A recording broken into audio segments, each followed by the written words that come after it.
para obras e serviços de engenharia, né, acrescido de IBDI em encargos sociais, eu devo adotar o SICRO e o SINAP. A Lei 8.666 em nenhum momento fala em tabelas referenciais e não fala que eu tenho que ter preço máximo para a licitação. A questão do preço máximo veio como uma contribuição dos órgãos de controle, foi incorporado na esfera federal, né, na lei orçamentária, depois isso foi incorporado no RDC e na lei das estatais. E agora a nova lei de licitações define de forma clara e precisa que eu não posso contratar além do teto, e esse teto é o SICRO e o SINAP. O SICRO é o sistema de custos referenciais, né, que é gerido pelo DENIT, e o SINAP é o Sistema Nacional de Pesquisa de Custos, né, gerido pela Caixa Econômica Federal. Cabe uma ressalva aqui que nem o DENIT, nem a Caixa fazem execução direta de obras. Se não faz execução direta de obras, não faz a apropriação de custos para montar a ficha de composição. Então, resumidamente, o SICRO e o SINAP contêm composições teóricas. André, se a composição teórica, né, e aí, como é que fica? Ela é errada? Ela pode ter erro? Não. Ela serve como referência para a contratação. Então, o objetivo de você ter um orçamento numa licitação é ter o quê? Um preço de referência. Mesma coisa, você vai comprar um carro, 0 km. Você chega lá na concessionária, né, e compra um carro por R$100 mil com desconto de 10%. Não, era 110 mil, deu desconto de R$10 mil. Pô, sair feliz da vida com um carro de 100 mil. Aí você chega, pega um panfleto da loja na saída, dizendo que o desconto era para ser de 20 mil. Então você pagou 100 mil, pensando que estava ganhando 10. E na verdade você perdeu R$10 mil na compra. Por quê? Porque você não partiu para uma negociação, para uma contratação, sem ter uma referência de preço. Então, para atender como referência de preço, SICRO e SINAP atendem perfeitamente. Agora, as empresas que vão participar da licitação, elas têm liberdade de montar as suas composições de custos. A utilização de dados de pesquisas publicada em mídia especializada de tabela de referência, normalmente aprovada pelo Poder Executivo Federal, e sítios eletrônicos especializados ou de domínio amplo, desde que contenham data e hora de acesso. Então, se eu não tenho a composição no SICRO e SINAP, eu vou partir para quê? Eu vou partir para pesquisa em mídia especializada. André, eu não encontrei a composição ou o valor do serviço nessa mídia especializada. Então eu vou buscar contratações similares feitas pela administração pública. Agora a lei bota um limite temporal, né? Executada, né, ou concluídas no período de 1 ano anterior à data de pesquisa de preço, observado o índice de atualização de preço correspondentes. Então, por exemplo, eu peguei uma licitação de 11 meses atrás, eu corrijo os valores para hoje e uso como preço de referência, né? A lei permite. E o item 4, a pesquisa na Base Nacional de Notas Fiscais Eletrônicas, na forma de regulamento. Eu tenho que tomar cuidado também, porque muitas vezes, né, isso pode gerar uma distorção de valores significativo. E a tendência das pessoas é buscar sempre os menores valores. Pessoal, muito cuidado quando for montar ficha de composição de serviço novo, usando os menores valores disponíveis. Na verdade, o mais adequado, né, é não pegar os menores valores. É pegar a mediana dos valores. Por quê? Estatisticamente, a mediana é aquela que provavelmente vai ser o preço mais adequado para aquele serviço. Por quê? É o valor que mais se repete na pesquisa. Por que isso, André? Imagina você pegar o menor preço de tudo para montar a composição de uma obra. Eu estou dizendo o seguinte, que a empresa vai ter que ser muito eficiente em todos os serviços para obedecer o preço global. E não é isso que acontece. Eu tenho uma empresa que é muito eficiente no serviço, ela dá um desconto maior nesse serviço. Ela é pouco eficiente nesse serviço e subcontrata. O valor dela vai ser cheio. Então, se eu colocar o menor preço para tudo na contratação de uma obra e não a mediana, o que vai acontecer? Eu estou, né, nivelando por baixo o valor e há um risco muito grande de licitação deserta ou fracassada. Ou pior, entrar um aventureiro, aceitar esse preço e tentar acréscimo de valores contratuais durante a gestão do contrato, trazendo um problema para a fiscalização. Uma questão importante, eu sei que muitos que estão me ouvindo aqui, né, trabalham em estados e municípios. Os estados e municípios, eles podem usar referências próprias, desde regulamentado, claro, e desde que não haja recurso público federal envolvido. André, eu fiz um convênio com o governo federal. Só que é o seguinte, a minha contrapartida é 99% e o governo federal é 1%, independentemente do percentual de colaboração do governo federal. Se for 1% de governo federal, você é obrigado, para receber recurso federal, de usar as tabelas referenciais Sicor e SINAP. Contratações por dispensa ou inelegibilidade com inviabilidade de adotar os parâmetros previstos, poderá ser adotado o preço praticado pelo contratado, desde comprovado por notas fiscais, período de 1 ano ou outro meio idôneo. Né? Isso é mais adotado em inelegibilidade, né? Ou dispensa dos casos onde tem um fornecedor único, no caso de concessionária, né? E outras situações, mas não tem sentido, pessoal, eu fazer cotação de preços para contrato por inexigibilidade. Vou falar um pouquinho sobre inexigibilidade mais adiante, mas se é inexigível a licitação, é porque há uma inviabilidade de competição. Como é que eu vou fazer cotação de preço? Se eu chegar no processo com uma cotação de preços, eu vou ser questionado pelo controle o porquê que eu adotei inexigibilidade. Então, eu busco o preço no próprio fornecedor do serviço. Ele vai ter que demonstrar que aquele preço é justo, comprovando através de qualquer meio, seja nota fiscal ou não. Muitas vezes existem sigilos nos contratos dessa empresa e ela apresenta através de outros meios, né, o valor da sua contratação. A contratação integrada e semi-integrada, eu posso acrescer ou não a parcela de risco. É claro, se eu tenho uma contratação integrada e a empresa contratada assume todos os riscos daquele empreendimento e não vai ter direito aditivo, salvo 2 situações, né? Só quando a administração der causa ao aditivo, né? Por exemplo, alteração de escopo, ou um caso fortuito força maior não previsto na matriz de riscos, ela vai ter direito aditivo. Então, peraí, se ela assume um risco maior, ela vai ter que dar um tratamento para esse risco. E uma das formas de tratar o risco é criar uma reserva de contingenciamento e incorporar esse valor na sua proposta. Então, tanto a administração pública, quando fizer seu preço de referência, pode fazer uma análise de risco, incorporar o valor do risco no orçamento de referência, como as empresas licitantes devem fazer uma análise de risco e incorporar o valor do risco nas suas propostas. E esse risco aqui não é aquele risco lá da licitação que eu falei. Esse risco está diretamente ligado à matriz de riscos do contrato. O orçamento sigiloso, ele deve ser justificado.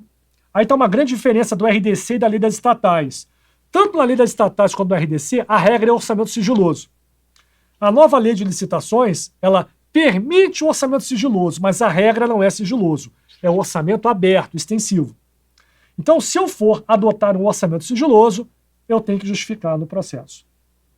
E toda vez que eu tenho um orçamento com certo nível de detalhe, por exemplo, na contratação integrada, onde eu não tenho todos os elementos detalhados para fazer um orçamento detalhado, a empresa licitante tem que chegar no mesmo nível de detalhe que o orçamento de referência.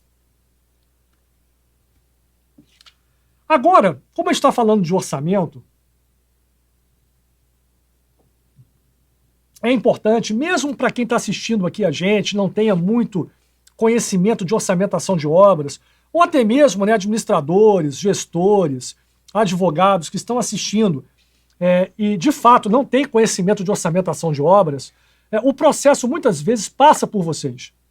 Então, é importante que eu tenha um mínimo de conhecimento de orçamentação, de saber o que é um custo direto, o que é custo indireto, como é que é montado um BDI, né? Porque facilita muito a análise do processo. É como se tivessem termos em grego ali, eu não estou entendendo nada. E, após a apresentação de alguns conceitos, esses termos, né, pelo menos ficarem em inglês, não em grego, eu consigo entender um pouquinho melhor. Então, vou fazer o seguinte, eu vou fazer uma apresentação de orçamentação de obras para vocês, falando um pouquinho de classificação de custos, né, como é que monta um BDI, não para você sair daqui um orçamentista. Até mesmo porque isso é uma atividade técnica de engenharia e arquitetura. Então, para desenvolver esse tipo de atividade, eu tenho que ter um registro no conselho e eu tenho que estar habilitado para isso. Então vamos lá. Os custos, eles podem ser classificados de duas formas. A primeira forma é quanto ao volume de produção. Eu posso ter custos fixos, variáveis ou semi-variáveis. O que é um custo fixo? São aqueles que praticamente não variam com o passar do tempo. Se eu for pegar, por exemplo, uma obra, um canteiro de obras, o aluguel de um galpão ou o aluguel de um container, o que vai acontecer nesse caso? A empresa, independente do que ela produzir na obra, ela vai estar pagando aquele valor fixo mês a mês de aluguel. Então, aluguel de canteiro é um preço fixo. Ele não varia com a produção. O que é um custo variável? É aquele que varia com a produção. Então, por exemplo, a empresa não executou nada de concreto. Quanto que ela consumiu de cimento? 0. Então, o custo do cimento da obra é um custo variável. Por quê? Porque ele varia conforme a aplicação desse insumo na obra. E o que são custos semivariáveis? São aqueles custos que variam por patamares ou não de maneira contínua. André, você falou do cimento, mas o cimento é um custo semivariável, não é? Não. Mas, André, eu compro o cimento por estoque. Toda semana eu compro 100 sacos de cimento. Né? E a aplicação dele não necessariamente é 100 sacos de cimento por semana. Então o meu estoque fica variando lá. Né? Isso é um insumo semivariável? Não, não é um custo semivariável. Porque quando eu falo em custo, pessoal, eu tenho que separar custo de despesa. Quando eu pago o cimento, eu estou realizando uma despesa na empresa. Mas o cimento só vai ser transformado em custo em duas situações. Primeiro, quando ele é aplicado na execução de um serviço. Quando eu pego o cimento e transformo em concreto, ou transformo em argamassa e aplico na parede. Aí virou custo. Por isso que eu falei em apropriação de custos, um pouco lá atrás, quando eu falei do DENIT e falei da Caixa Econômica. Né? Eu preciso fazer a apropriação de custos para chegar nas minhas composições. E a apropriação de custos vai me dizer o momento em que foi aplicado esse cimento na obra. E a outra situação é quando o cimento estraga. Eu não armazeno direito, ele é contaminado por água ou passa do prazo de validade. O que vai acontecer? Eu perdi o cimento. Aí é custo. Não por aplicação, mas porque eu joguei fora aquele cimento. Então eu tenho que saber separar o que é despesa do que é custo. Agora, custo semivariável. Eu tenho consumo de energia lá no meu canteiro. Só que é o seguinte, quando eu ligo a usina de asfalto ou as outras usinas de concreto, o consumo aumenta muito. Mas quando eu não estou produzindo nada, eu continuo consumindo energia elétrica. Por quê? Tem a iluminação da vigilância, tem os computadores ligados. Né? Então o que acontece? O consumo de energia ele não varia proporcionalmente com a produção da obra. Mas ele continua sendo consumido mesmo sem eu produzir nada. Então, o consumo de energia elétrica é um exemplo de custo semi-variável. Qual o cuidado que eu tenho que ter na gestão de uma obra? Eu tenho que estar cuidado com os custos fixos e semivariáveis. Por quê? Se eu não estou executando obra, eu não estou fazendo medição, mas eu estou tendo despesa. Bem, por isso que toda obra paralisada gera um custo para a empresa contratada. Se ela tem justificativa para paralisar a obra, determinação da administração, impedimento de continuar a obra por causa de alguma desapropriação que não foi feita, um licenciamento que não saiu, ela tem que ser ressarcida por esses custos. Por quê? Ela não está produzindo, mas está realizando despesa. Por isso que, apesar de eu sendo gestor público, não estar, vamos dizer assim, preocupado com esses custos diretamente, mas eu tenho que conhecer esses conceitos porque, na hora que chegar um pleito contratual, a empresa vai usar essas informações para demonstrar os seus custos num acréscimo de serviço por redução de ritmo de obra, dilação de prazo, paralisação de execução. E a soma de todos esses custos me dá o custo total da minha obra. Outra forma de classificação de custo é quanto à identificação quanto ao produto. Eu posso ter custos diretos ou custos indiretos. O custo direto, vamos dizer assim, a definição clássica de custo direto é aquele feito com insumos como mão de obra, materiais e equipamentos incorporados ao produto. Então vamos pegar aqui uma parede fictícia. Quais são os insumos que foram incorporados na parede? Eu tenho tijolo, eu tenho cimento, eu tenho areia. Então eu tenho hora de pedreiro, eu tenho hora de servente. Então eu tenho como dizer, num metro quadrado de parede, o quanto foi consumido de hora de pedreiro, hora de servente, cimento, areia, né, tijolo. Então todos esses custos são chamados custos diretos. Agora é o seguinte, e o que é custo indireto? É todo aquele que não é incorporado ao objeto. Exemplo, a hora do vigia. Quantos segundos de vigia da obra tem no metro quadrado de parede? Eu não tenho como quantificar. Quantos segundos ou minutos de engenheiro da obra eu tenho incorporado no metro quadrado de parede? Eu não tenho como quantificar isso. Então, esses custos, administração local, né, que engloba serviço de almoxarifado, vigilância, limpeza, engenheiro da obra, são todos considerados academicamente como custos indiretos. Assim como os custos da sede da empresa. A empresa ela vive de obra. Então ela vai tirar um valor da obra para cobrir seus custos administrativos. Pagar o aluguel da sede, pagar o secretariado, o pessoal da faxina, o pessoal do cafezinho, né, as reuniões que está tendo, né, os seus dirigentes, o salário dos dirigentes. Então isso são chamados custos indiretos também. Pois bem, só que existe uma outra definição mais atual de custo direto. É todo aquele custo que pode ser destacado na planilha orçamentária como item de orçamento. Pessoal, de acordo com essa definição, eu posso pegar todos os custos indiretos e transformar em direto. Exemplo, o engenheiro, que é um custo indireto, classicamente falando. Como é que eu transformo o engenheiro em custo direto? Eu tenho que ter um nome do serviço, engenheiro da obra. Eu tenho que ter uma unidade de medida, mês. Ele vai ficar 10 meses na obra, eu tenho a quantidade, 10 meses. Eu tenho que ter um valor unitário, o salário com todos os encargos por mês. E eu tenho o valor total, 10 meses vezes o salário mensal. Peguei o engenheiro, que é um custo indireto, e transformei num custo direto, incorporando, né, ele como se fosse um serviço na planilha orçamentária. Tá? Agora um exemplo de uma composição de custos diretos. Vamos pegar aqui essa planilha, que nada mais é do que uma composição de pintura de parede, bem simples. Eu tenho massa corrida, lixa, tinta, pintor e servente, né, que são os insumos para fazer a pintura da parede. Eu pretendo pintar 500 metros quadrados de parede. Quanto é que vai custar essa pintura? Eu vou pegar os coeficientes que representam o quê? O coeficiente ele representa a quantidade de insumo para produzir uma unidade de medida. E a unidade de medida de pintura é metro quadrado.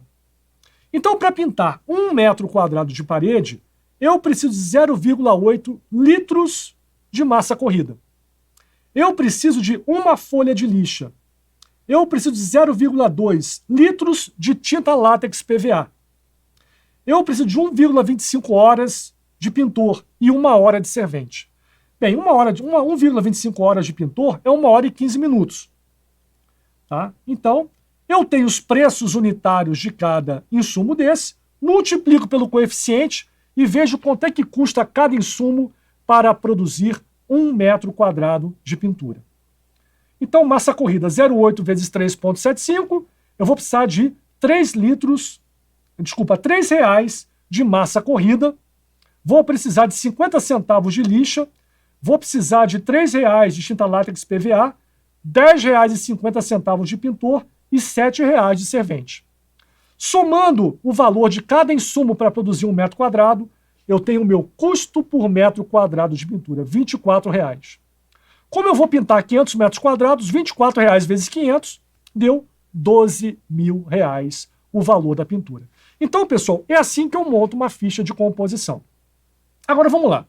Essa ficha de composição me traz uma série de informações adicionais, inclusive subsídios para montar meu cronograma e montar também o meu histograma, que é fundamental para a elaboração do projeto do canteiro, como eu falei antes. Pega aqui o pintor. Eu estou precisando de 1 hora e 15 de pintor e 1 hora de servente. Alguém pode falar assim, pô, pintor 1 hora e 15, ele vai pintar a parede de câmera lenta? Não, porque essa aqui é uma hora apropriada. O pintor trabalha 6 horas por dia, 8 horas por dia. Mas não necessariamente ele vai estar pintando a parede durante as 8 horas. Ele vai estar carregando lata de tinta, ele vai estar preparando a tinta, ele vai estar aplicando massa corrida, ele vai estar lixando a massa corrida, ele vai estar abrindo a lata de tinta, ele vai estar indo no banheiro, ele está saindo para fumar um cigarrinho, ele está indo lá brincar no WhatsApp, voltou no banheiro de novo. Todas essas horas são consumidas. Então elas têm que entrar na composição do custo, porque eu estou pagando a hora. E eu estou consumindo hora que está sendo incorporada na parede. Por isso que é 1 hora e 15 minutos. O servente, para pintar 1 metro quadrado de parede, 1 hora de servente. O raciocínio é o mesmo. Mas vamos lá. Esses coeficientes representam a produtividade dessas duas mãos de obra. Aí vem a seguinte pergunta. Se eu seguir essa produtividade, o pintor, 1 hora e 15, o servente, 1 hora. Os dois trabalhando juntos, quanto tempo vai demorar para pintar 1 metro quadrado de parede? 1 hora, 1 hora e 15 ou 2 horas e 15? É claro que é 1 hora e 15. Por quê? O pintor e o servente trabalham em paralelo, juntos. Né? Só que tem um detalhe. Por que eu peguei 1 hora e 15? Porque o dimensionante é o que consome maior tempo. Então, para pintar 1 metro quadrado de parede, eu vou gastar 1 hora e 15 minutos de acordo com essa composição. Aí vem a pergunta clássica, que muita gente erra, e eu acabo induzindo ao erro. Né? O que o servente está fazendo, então, nesses 15 minutos a mais de produção de pintura de parede? Ele está no banheiro, ele está fumando cigarrinho, ele está carregando tinta, nada disso. Porque se ele estivesse fazendo isso tudo, ele seria 1,25 também. Ele está atuando em outra atividade. André, que outra atividade? Não sei. Essa é uma composição teórica. Então, lá no ciclo e no SINAP acontece muito isso. Só que eu não sei onde ele está trabalhando, né, nesses intervalos. Ele pode estar lá no almoxarifado, ajudando a separar material, ele pode estar fazendo a limpeza da obra, ele pode estar ajudando na preparação de argamassa. Eu não sei. Mas para mim, como contratante, não interessa muito. Por quê? Porque isso aqui é uma ficha de composição que vai me dar um preço de referência. André, a empresa ela pode ajustar essas composições de acordo com a realidade dela? Pode não, deve. E nós vamos ver mais adiante como é que isso deve ser feito. Então, pessoal, esse é o modelo de uma ficha de composição de custo direto. Custo indireto eu já me antecipei, né? É o somatório de todos os gastos, né? Todos os custos coadjuvantes para elaboração da obra. Né? E vamos ver agora alguns custos indiretos. Primeiro custo indireto, nós vamos falar aqui um pouquinho. É a mobilização e desmobilização. São todos os custos relacionados à carga, transporte e descarga de equipamentos e utensílios necessários à execução da obra. Então, muita gente mistura mobilização com instalação de canteiro. Não. Mobilização é o seguinte, eu tenho equipamento, eu tenho pessoal e tenho material na sede ou na loja. Eu vou pegar esse material e vou ter que transportar para o canteiro. Esse custo de transporte é que é mobilização. Acabou a obra, eu vou pegar todo esse material aqui e eu vou transportar para a sede. Isso é desmobilização. Ou eu vou pegar todo esse material e levar para outra obra. É a desmobilização dessa obra. Então, por exemplo, eu vou usar a mão de obra da empresa. Só que eu estou trabalhando aqui em Fortaleza e a obra... Não, a minha empresa é de Fortaleza e a obra é em Manaus. E eu vou trabalhar com mão de obra própria aqui. Eu vou ter que transportar esse pessoal para Manaus. Vamos supor que eu faça esse transporte de ônibus, não sei quantos dias de viagem. Esse pessoal vai ter que dormir, vai ter que se alimentar. Então, o custo de alimentação, né, o custo de hospedagem é mobilização de pessoal. A administração local é todo o custo que eu tenho para manter o meu canteiro funcionando. Então, água, luz, melhoria do pavimento do canteiro, recuperação das instalações, né, aluguel dos equipamentos que atendem o canteiro, se tiver um galpão, aluguel do galpão. Então, esses custos com a administração local, né, também academicamente são considerados custos indiretos. A administração central são todos os custos que a empresa tem com sua sede e que não estão ligados diretamente à execução da obra. Então, por exemplo, custos com material de expediente, custo com o pessoal administrativo, secretariado, etc., é a administração central. A administração central, como é que eu calculo esse custo? Bem, tem duas formas de se calcular. A forma mais usual é por rateio. Quer dizer, se a empresa tem 10 obras, ela vai distribuir o custo da administração central proporcional ao valor de cada obra. Então, cada obra vai contribuir com uma parcela para a administração central. E eu tenho um outro método chamado método ABC, que é o custo baseado em atividades. Tá? Não confunda ABC com a metodologia ABC do Teorema de Pareto, é outra coisa. Aqui é o seguinte, eu vou ter um sistema de apropriação da empresa que vai me alocar as horas de secretária, as horas de reuniões para cada empreendimento que eu estou entrando. Então, se é possível fazer uma alocação dessas horas ou desses custos para determinada obra, eu aloco através de uma apropriação de custos. Então, eu vou ter uma distribuição mais justa, né, em relação a cada obra, o quanto ela consome de administração central. É uma metodologia um pouco mais difícil de ser implementada, requer, né, uma boa gestão dentro da organização, por isso que o mais adotado é o rateio mesmo. Encargos financeiros, que eu já me antecipei, né, é a defasagem entre receitas e despesas gera o encargo financeiro, e esse encargo financeiro eu tenho que ter um fluxo de caixa, calcular o valor presente líquido, comparar esse valor presente líquido com o lucro esperado do empreendimento, de forma resumida, essa diferença entre o valor presente líquido e o lucro almejado, né, é o encargo financeiro do meu empreendimento. O que acontece? Se a empresa tem um custo financeiro maior que outra, o encargo financeiro dela vai ser maior. Se uma empresa tem capital próprio, né, ela vai adotar como taxa de correção dos valores do fluxo de caixa o valor da aplicação dela, 0,5% ao mês. Se ela pega dinheiro emprestado no banco, ela vai aplicar uma taxa de empréstimo do banco, 3%, 5% ao mês. Então, consequentemente, a empresa que tem capital próprio tem um custo menor do que a empresa que tem que se endividar para começar uma obra pública. Tá? E isso entra como custo indireto também. Riscos e eventuais. Isso aqui é um aspecto muito importante de ser analisado, porque no caso da contratação integrada, isso é quantificado, incorporado, não só no BDI, né? Quer dizer, no BDI não, no caso da contratação integrada, isso é incorporado à parte do orçamento. Mas existe uma série de outros riscos envolvendo, né, um contrato público. Por exemplo, atraso de pagamento. A empresa está executando a obra, é previsto para receber no dia 1º de março. Só recebe no dia 1º de abril. Bem, houve um atraso de 1 mês no pagamento. Ela vai ser ressarcida por esse atraso? Sim, através de juros de mora previsto no contrato. Só que os juros de mora contratual costuma ser 0,5% mais inflação. A empresa passou 1 mês, né, aguardando o pagamento, pegando dinheiro emprestado no banco a 2% ao mês. Ela vai ter direito à correção dos valores a 0,5% ou a 2%? A 0,5%, porque é o que está no contrato. André, e essa diferença de 1,5%? É o risco de contratar com a administração pública. Então, 1 mês de atraso não dá direito a ela a rescisão contratual. Ele é obrigado a atender. E ela vai ser ressarcida a 0,5% ao mês. Então, na análise de risco dela, ela tem que considerar esse fator de risco e incorporar essa diferença, né, no seu orçamento. Por isso, fiscais, quando a empresa fala, não, vocês estão sendo injustos, eu deveria receber 2%. Não, eu já estou te pagando a diferença. Aonde? Lá no BDI, nos riscos e eventuais.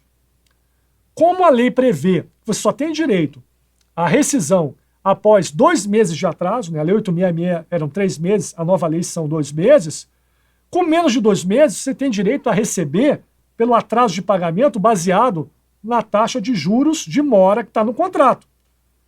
E você assumiu essa condição quando participou da licitação. É risco seu.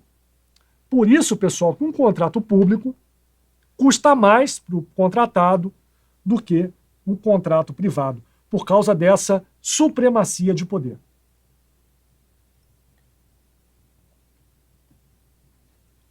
Impostos. Bem, impostos são custos do contrato. Tem que estar incorporado no preço, porque senão a empresa tem prejuízo. Só que acontece o seguinte, dentro do leque de impostos disponíveis, nós temos 2 impostos, que é o imposto de renda de pessoa jurídica e a contribuição social pelo lucro, do lucro líquido, que são duas tributações que começou com o TCU, né? Os órgãos de controle consideram que não devem constar na planilha do BDI. Por quê? Não, porque são impostos aplicados no lucro. Então, hoje, nos contratos públicos, você não incorpora na planilha do BDI esses dois impostos. Aí eu pergunto, o que a empresa faz? Em vez de colocar na planilha o lucro líquido, ela coloca o lucro bruto. Então, o que acontece, pessoal, na verdade, é uma mudança de caixinha. Ela tira o custo imposto de renda e contribuição social da gavetinha de impostos do BDI e coloca na gavetinha do lucro, transformando o lucro líquido em lucro bruto. E no final, o seu preço não muda. Então temos ainda o lucro da empresa, que junto com os custos indiretos comporá o preço. As empresas construtoras, né, em empresas construtoras utiliza-se um termo chamado BDI, que é a bonificação de despesas indiretas, que é composto de lucro mais, né, impostos e demais despesas indiretas. Então lembrando, BDI não é lucro, BDI são custos mais lucro. E para exemplificar aqui, né, tem uma planilha, ela não está exatamente como deve ser composta uma planilha de uma obra pública, eu botei valores redondos para facilitar o entendimento, tá? Mas vamos pegar essa obra fictícia aqui, cujos serviços na planilha orçamentária deu como custo R$100 mil. A empresa botou 1.000 de riscos e eventuais, 2.000 de mobilização e desmobilização, 10.000 de administração central, 5.000 de administração local, encargos financeiros 2.000, totalizando R$20 mil de custos indiretos, com exceção de imposto. Imposto é de 10% e lucro de 10%. Ah, André, então eu vou aplicar 20% em cima de 120 mil. Não faça isso. Por quê? Se eu aplicar 20% em cima de 120 mil, vão ser 24 mil mais 120 mil, 144 mil reais, que é o valor que eu vou chegar. Só que esse percentual é em cima do preço, não é em cima da soma dos custos diretos mais indiretos menos impostos. Então, eu tenho que fazer um cálculozinho diferente. Aqui nós temos, né, as siglas de todas essas variáveis, né, e vamos ver a formulação dela. O meu preço de venda é o custo direto mais o custo indireto dividido por 1 menos, né, as taxas de imposto mais lucro. Quando eu pego imposto mais lucro 20% e divido 120 mil por 1 menos 20%, eu vou chegar a 150 mil reais. Se eu aplicar 20% em cima de 120 mil, chega a 144 mil reais. Então tem uma diferença de 6 mil. André, não entendi. Então vamos fazer a prova dos 9. Quanto é que é 150 mil menos 20%, que é lucro mais imposto? Deu os 120 mil, que é a soma dos custos diretos mais os custos indiretos. Então essa fórmula me permite calcular o preço de venda. E o que é o BDI? É o quanto aplicado no custo direto que gera o preço de venda. Então o meu BDI é o preço de venda dividido pelo custo direto menos 1. 150 mil dividido por 100 mil menos 1 dá 0,5. Isso quer dizer que o meu BDI é de 50%. Então o meu custo direto é 100 mil, o meu preço da obra é 150 mil. Meu BDI é de 50%. André, esse BDI está muito alto. Então vamos fazer o seguinte, vamos mudar a classificação de alguns custos de indireto para direto. E a gente viu que isso é possível, né? Basta incorporar esses custos na planilha orçamentária. Aí eu fiz isso, né? Peguei a planilha do BDI, peguei mobilização, desmobilização e administração local, que é 7 mil reais, né? 5 mil mais 2 mil, e joguei lá como custo direto. O que vai acontecer com a planilha? Bem, a planilha ela vai sofrer a seguinte alteração. Custo dos serviços, 107 mil. Total de custos indiretos, 13 mil, né? Porque eu tirei 7 mil do custo indireto e joguei como direto. Custo total, continua 120 mil. Eu só mudei a gaveta. Imposto e lucro, 20%. Preço da obra, 150 mil.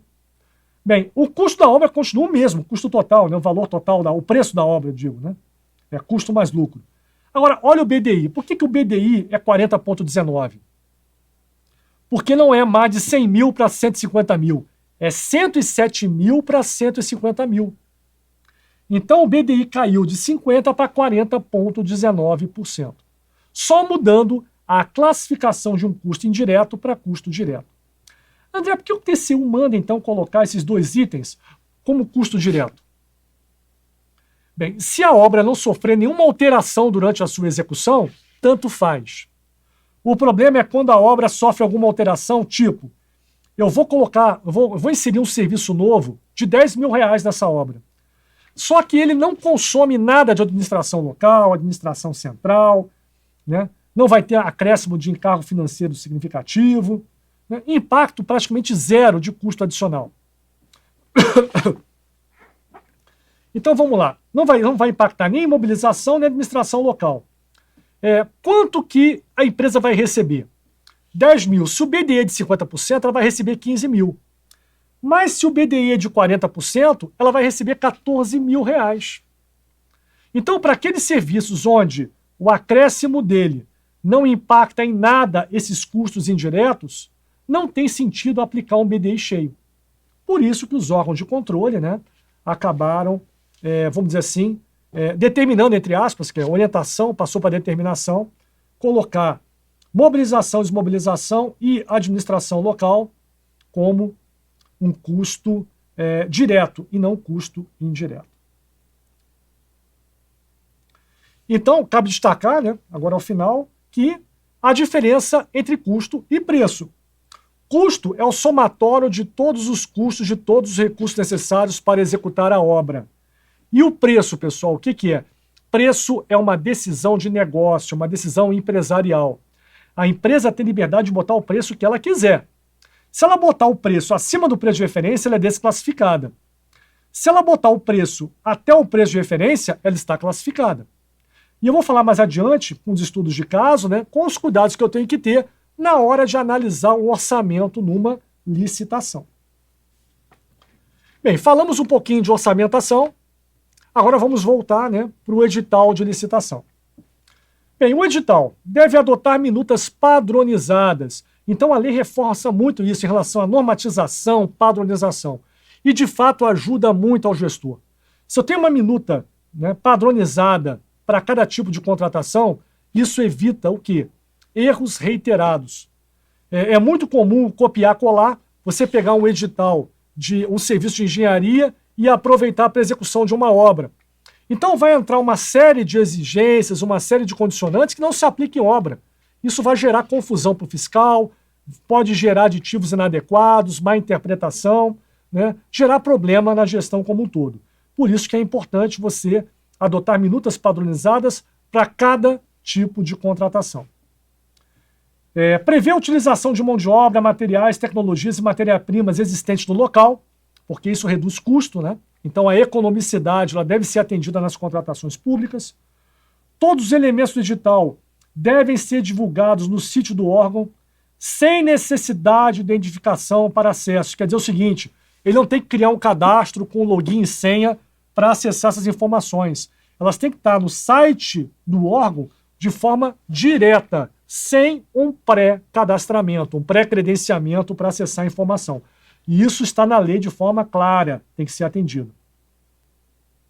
Para contratações de grande vulto, lembrando, acima de 200 milhões de reais, né, é obrigatória a implantação de um programa de integridade pelo licitante vencedor até 6 meses após o contrato assinado, né. Isso é uma exigência legal, muitas vezes fica só no papel, mas é uma ferramenta interessante, né, dependendo da forma como isso é cobrado das empresas, né. E a integridade hoje, o compliance está muito em pauta. Até mesmo porque, tendo em vista a lei anticorrupção, os casos que ocorreram na época da Lava Jato, do mensalão, muita gente fica com o pé atrás no trato com o contratado. Pessoal, eu vou me relacionar com uma empresa contratada. Eu tenho que fazer reunião com ele, eu tenho que recebê-lo. Eu tenho que acompanhar a execução da obra. Eu vou estar interagindo com uma empresa, né, por vias de seus prepostos. O que eu tenho que fazer é definir normas de integridade e compliance para que não haja irregularidades nessa relação. Troca de favores, favorecimentos, etc. Então, por exemplo, alguns procedimentos saudáveis. Vou fazer uma reunião, Eu tenho que fazer uma agenda prévia, tornar pública essa agenda, definir uma pauta prévia, fazer uma ata, cumprir a pauta, né? Então são procedimentos simples que todo mundo deveria adotar, independente da exigência da lei ou não. A contratada pode ser responsável pela obtenção do licenciamento ambiental e desapropriação. O que acontece? O empreendedor perante os órgãos ambientais que é responsável pelo licenciamento ambiental. Legalmente, eu posso transferir o papel do empreendedor para a empresa que vai executar a obra? Sim.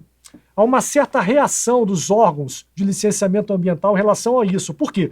Para eles é mais fácil lidar com o público do que com o privado. Mas a lei permite isso. Tá? Há prioridade na tramitação do licenciamento ambiental para os empreendimentos públicos. Então, se tem um empreendimento privado e um público, o público passa à frente do privado no processo de licenciamento. André, mas isso é uma vantagem que a administração pública tem. Sim. Por quê? Porque existe uma supremacia do poder público perante o privado, né? E essa supremacia de poder permite esse tipo de vantagem.